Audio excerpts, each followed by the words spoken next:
Alright, hello everyone, what's going on? T-Bomber here, and today we've got a Division video.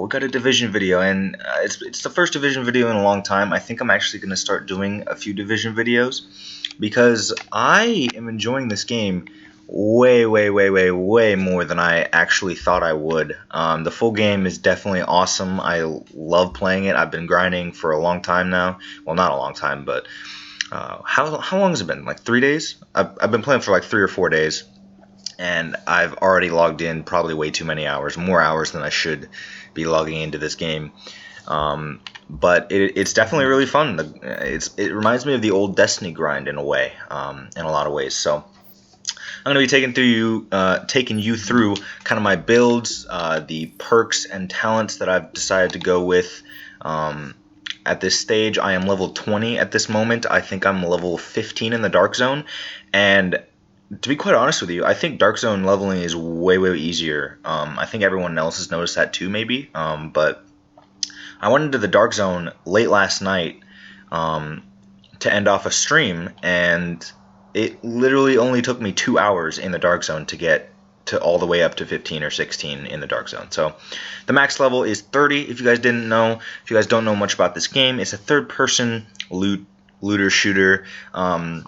The best thing I can describe it to you as is a mixture between Borderlands, something out of a Batman game. Like it's got elements from Last of Us. If you guys are on PS4 and you know that game is awesome. Haven't played it yet, but it looks awesome. It's got some elements of Destiny 2, and so like it's just this really good combination of things. Really awesome setting in New York. The weather's awesome. The dynamic weather's awesome. All the enemies are pretty cool. Well, I mean they're basic enemies, but like I said, it's just a fun game, and I'm going to take you through the guns that I have, my setups, all that kind of stuff. So I guess we'll start with my armor first. I've got these kind of gear pieces. I've got a specialized Venture vest with 175 armor and 72 to my firearms. Basically, guys, firearms is a skill power. You can see we have 3 different skill powers. We got firearms, stamina, and electronics, and each one does a different thing. I don't know where to go to actually show you guys what it actually does. Oh, here it is actually.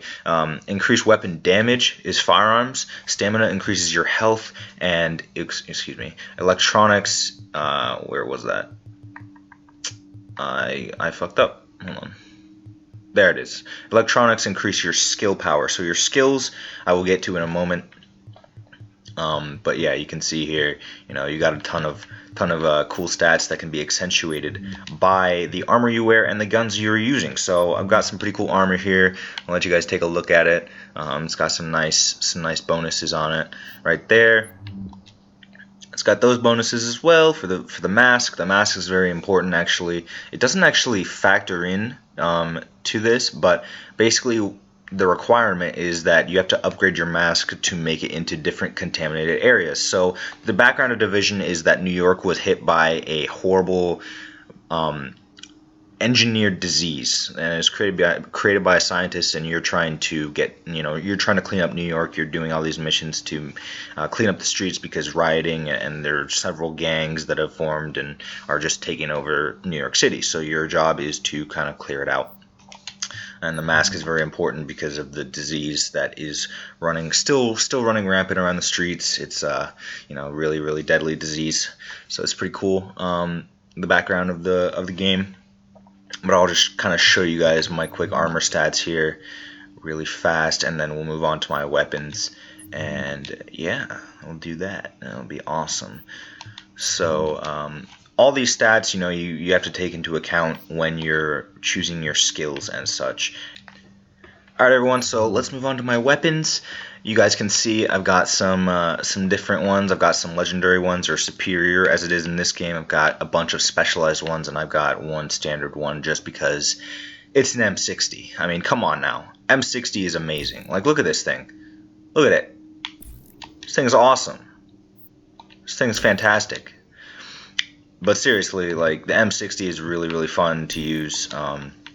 You know, if you don't have one, I highly suggest maybe getting, you guys can probably get a better one than mine, but it's fun to pull out every once in a while, especially if you need boss damage. Like boss damage, this thing is king. You can just pump out all 100 bullets.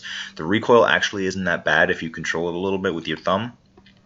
And yeah, that's pretty good. But the main weapon I'm using right now is this Scar L. It's got 16,138 DPS. For those of you who don't know what DPS is, it stands for damage per second, and it's a value that is assigned based on a mathematical formula, taking into account the damage, the rate of fire, the reload speed, and the accuracy and some of the other stats of the weapon, including headshot damage and things like that. It kind of gets complicated, but basically the higher DPS the weapon, the better it is. And you know, obviously you want to use higher DPS weapons, which is why I'm using this blue specialized Scar L over this purple superior ACR, although the ACR is amazing and I'm keeping it because it's awesome and it is my baby. It has virtually no recoil the way I have it set up, and it's freaking awesome for Dark Zone, so I am keeping that. And then I'm also using this awesome shotgun, the custom M870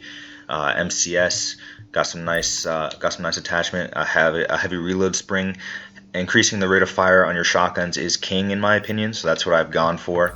Also increasing the optimal range. I don't have the best attachments for it, but I have chosen to go for the reflex sight. Even though it looks retarded on the gun, it does increase the range a little bit, so that is the reasoning behind that. And you don't really need a grip on a shotgun like that. Like I said, you know, I've got my Scar L, the classic Scar L, got a really nice muzzle brake on it, increases the stability. I've got a laser on it, increases the hip fire accuracy and the horizontal stability, which makes this thing virtually into a submachine gun. Like you can run around this thing like a submachine gun if you really wanted to. And hip fire is actually really solid. And then we've got another heavy magazine spring, specialized this time instead of superior. It allows me to bump up the rate of fire and the magazine size to a nice amount. And then we've got a nice red dot sight that increases the headshot damage as well as the accuracy. In terms of, I also have a marksman rifle. These two are very different, the Scar L versus the Scar H. Marksman rifles are single shot rifles. Assault rifles are fully auto, obviously. Assault rifles higher range, a little bit more accuracy, in exchange for probably usually less stability and less reload speed, versus submachine guns, which obviously have way less range, more stability, more reload speed, and less accuracy. So I've got a black market T821 here. It's got a nice suppressor on it that I put on. What is it? The Osprey. I don't actually know what the reduced threat does. I don't know what the suppressor really does. All I know is that I just put it on the gun because why not? That's real. I really can't tell you what it does. Like maybe it makes it so enemies can't actually find you as easy. I'm not entirely sure, but I'm sure suppressors do something. I think they might need a buff in the future. Like I don't know if Ubisoft's listening, but you guys probably need to let us know what suppressors actually do, because we don't notice much of a difference when we put a suppressor on. Anyways. Got an extended magazine as well. Nice magazine size, increase the rate of fire as well, and that's really all you need on that gun. And then my marksman rifle, I've got a nice 15 times scope on it. Got a vertical grip that increases the initial bullet stability, which is actually probably most effective on a marksman rifle. And then the muzzle brake helps out with both stability and initial bullet stability as well. High velocity magazine as well. Critical hit chance and reload speed. That's really the only thing I had left. It's not what I would like to have on the weapon necessarily, but initial bullet stability and stability is very, very important on this weapon. Alright, so you've seen my weapons now. I'm going to go over my skills.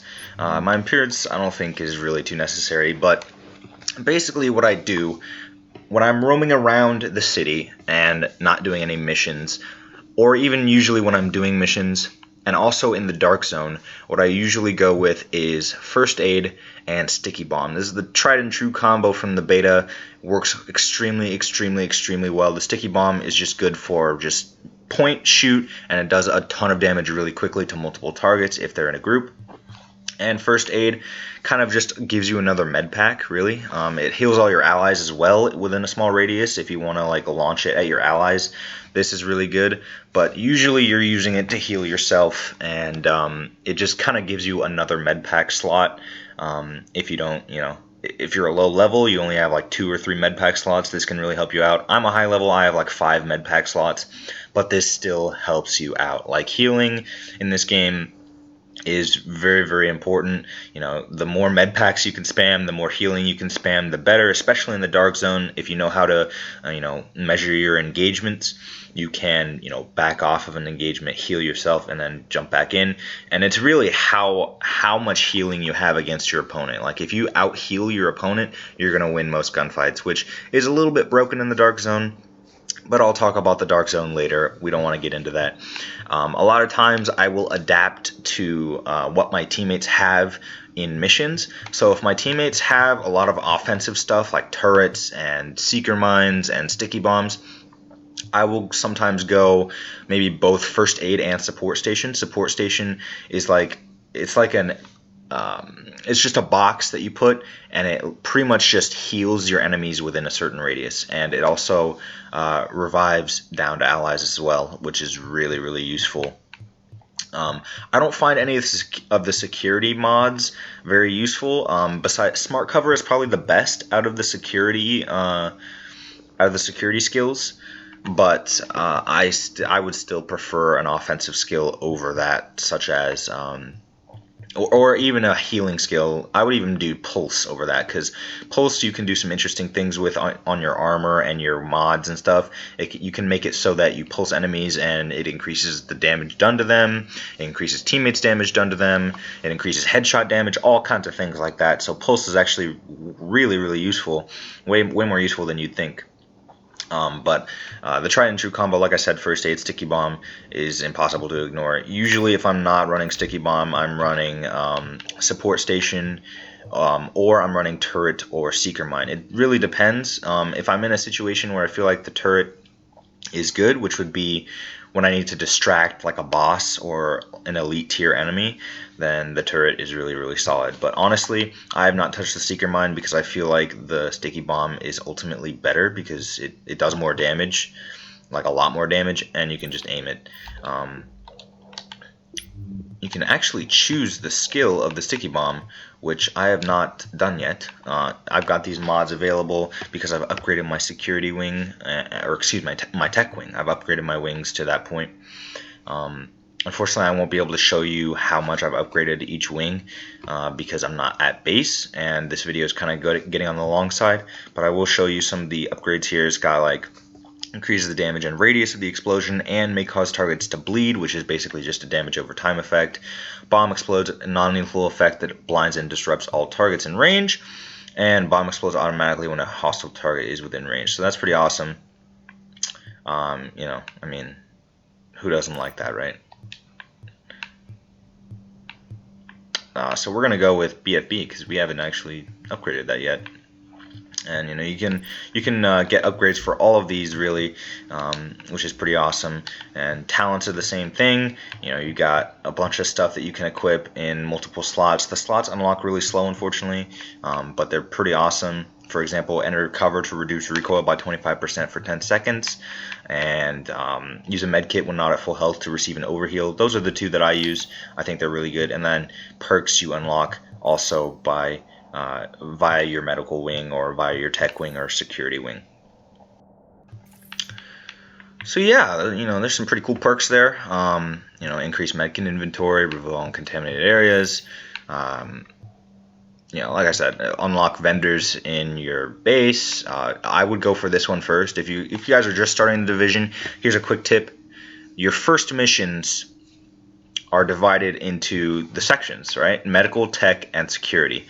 So the first mission that you see with the security emblem, go for that because, like it says, increase experience gained from all activities by 10%. So you'll level up faster, get that out of the way really fast. But basically, that's about it. I mean, I don't want this video to run super, super long. It's already pretty long right now, so I'm going to cut it off here. Hope you guys enjoyed. Hope you guys maybe are interested in Division. If you guys are interested in Division and you haven't actually picked it up yet, and you guys want to see more from me personally, please let me know what you guys want to see. You know, because I can put up gameplay. You know, because I can't recommend this game enough. I personally enjoy it, but some people might not. It's definitely a grindy game. I think people who like Destiny and Last of Us will enjoy this game. I have a friend actually who really enjoys the Batman games, who I feel like might enjoy this game. I don't know why. I just feel like that would be maybe his thing. I don't know. But yeah, definitely a fun game, and it's caught my eye. I'm definitely don't worry, it's not the Destiny killer, guys. Everyone shut up about Division killing Destiny, okay? Destiny is not going anywhere. Division and Destiny can coexist. I can play both games. Everyone can play both games, alright? But Division is definitely a great game, and I highly recommend it. Hopefully you guys, you know, take that recommendation. Like I said, if you guys want to see anything in particular to make you, you know, to make you choose, you know, to help your decision on whether you might want to get Division or not, please let me know in the comment section. Please leave a like if you enjoyed the video. I'm planning on doing more Division videos in the future. Got a Destiny video coming out soon as well, hopefully tomorrow or the next day, because a huge news update was dropped about the spring update coming in April. So I will be doing a video on that, probably 2 videos, because one for the full news, and then a second one for the Crucible news. So once again, guys, hope you guys enjoyed the video, and I'll see you guys on my next one. Peace.